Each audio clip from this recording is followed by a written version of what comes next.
ये बहाना कर रहे हैं कि ये बात गलत थी और हमने टिकट गलत तकसीम किए। सब्सक्राइब करें और बेल दबाएं ताकि कोई खबर रह न जाए। कि जाहिर है आप लोग यहाँ पर थे, आप लोगों को यहाँ पर जो कामयाबी हासिल हुई, क्या आपको लगता है कि 4 पॉइंट्स मैंने कहे हैं, क्या ये वजह थी कि आप लोगों को यहाँ पे कामयाबी हासिल हुई, या इसकी वजह आप लोग कुछ और ही समझते हैं कि आपको केपी के अवाम चुन रहे हैं? बिस्मिल्लाहिर्रहमानिर्रहीम, बहुत शुक्रिया। मैं समझता हूँ कि इमरान खान साहब ने कल जो बात की थी, ये बात उन्होंने इलेक्शन से पहले की थी कि मेरे पास 300 लोगों की टीम है, और जब वो वज़ीर-ए-आज़म बने तो कहता है मेरे पास आदमी गलत थे। तो ये तो जो बात भी करता है फिर बाद में कहता है ये गलत थी। अभी इन्होंने टिकट जारी किए और अभी ये बहाना कर रहे हैं कि ये बात गलत थी और हमने टिकट गलत तकसीम किए। गलत तकसीम किए या सही तकसीम किए, जहाँ पे 2-3 जगहों पे अगर ये गलतियों का एतराफ कर रहे हैं तो उस जगह पे तो ठीक थे ना, इन्होंने शिकस्त ओवरऑल खाई है। और मैं समझता हूँ हमारे बयानियों को तक़वीत मिली है। मौलाना फजल रहमान साहब का जो 4 साल से जो मेहनत कर रहे थे इस बयानी के हवाले से कि वोट के तकद्दुस को बहाल करने के लिए, और अवाम के साथ जो उनकी हमदर्दी थी और पूरी कौम जो थी उसके लिए उम्मीद की करन जो थी जुनैद वाहिद थी और मौलाना फजल रहमान साहब थे, जो मुसलसल अलहदे भी और इज्तिमाई तौर पर भी जदोजहद कर रहे थे। और आवाम तो सब चीजें देखती हैं, काम करती है। आजकल तो जमाना ऐसा नहीं है कि लोग बुझ जाते हैं, लोगों को सब कुछ याद रहता है।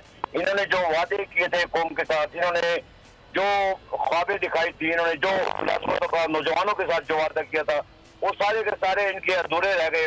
और ये सर, लेकिन सवाल ये है कि अगर मेयर की सीट हाजी जुबैर अली साहब के पास आ गई है, आप वहाँ के तर्जुमान हैं, आप क्या समझते हैं अगर ये बल्दियाती इलेक्शन में लोग जीत भी गए तो फंड्स के मसाइल नहीं आएंगे आपको? फिर वो कैसे करेंगे? जो वादे चले आप समझते हैं कि इन्होंने पूरे नहीं किए, वो वादे आप कैसे करेंगे पूरे?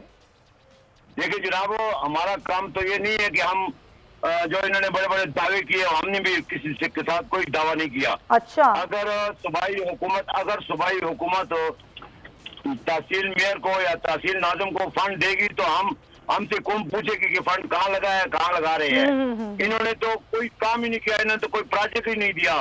हम तो इंशाअल्लाह वल अज़ीज़ जो भी कहेंगे वो सरेआम कहेंगे। इनके वजीर अभी तक, रात को भी मेरा एक प्रोग्राम था, उसमें अली अमीन गनीपुर ऐलान कर रहे थे कि हम इनको फंड और इस तरह की रुकावटें पैदा करें तो हम तो कौम को बताएंगे, कौम के पास जाएंगे कि आप लोगों ने हमें वोट दिया है और ये हमें तरक्याती काम नहीं दे रहे हैं, हमें अच्छा, हम तो बताएंगे कौम को ना।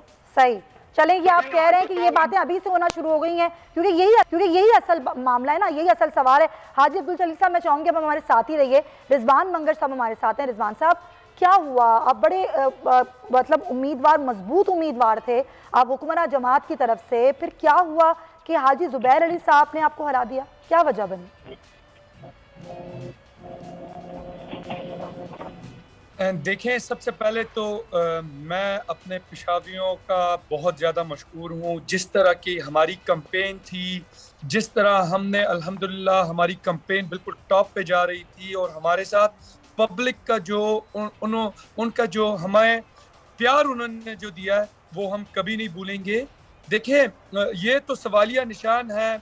जैसे इनकी अपनी वीडियो आई है, जुबैर अली की वालिद साहब की वीडियो है कि मैंने 20 करोड़ रुपए लगाए हैं, तो वो ऑन रिकॉर्ड है। दूसरी बात, क्वेश्चन मार्क है कि पेशावर में कैसे किताब का, तो मैं अभी भी ये सोच ही नहीं सकता कि किताब को अभी भी कोई वोट देगा। दूसरी बात इसमें यह है कि अभी तक वो जीते नहीं हैं। अभी 6 पोलिंग स्टेशन पे हमारा मुकाबला। लेकिन रिजवान साहब, आप वजीर आजम ने मान लिए, हार तस्लीम कर लिए, वुज़रा मान गए हैं कि बिल्कुल हम हार गए हैं, और वजीर आजम तो ये भी कह रहे हैं कि हमने गलत नुमाइंदों का इंतखाब किया। पेशावर की बात नहीं कर रहे हैं, वो पेशावर की बात नहीं कर रहे हैं, वो ओवरऑल तो बात कर रहे हैं ना सर। नहीं, देखें, पेशावर पे अभी 6 उस पे अभी तो इलेक्शन कमीशन ने भी अनाउंस नहीं किया।